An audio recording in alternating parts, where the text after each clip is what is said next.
بعد كده هنا زي ما احنا قلنا في بوكيه صغير، فبيمشي كده وبيمشي كده، فلازم نظبطه اللي هنا عشان خاطر نشوفه الزيادة اللي هنقطعوها من الجنب ده ومن الجنب التاني.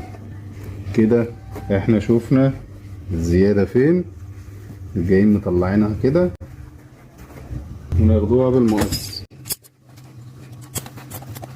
طبعا لازم نسيبه زيادة عشان خاطر القماش او القصة ما تخناش ونقصه غلط. طبعا انا بوري كل دوت للناس اللي هي اول مرة تشوف السالون بيتعمل ازاي، او المنجدين اللي هم يعني ما عندهمش خبرة قد كده، او الفينش اللي يطلعوه صح. فلازم يبقوا في امان ويسيبوا زيادة في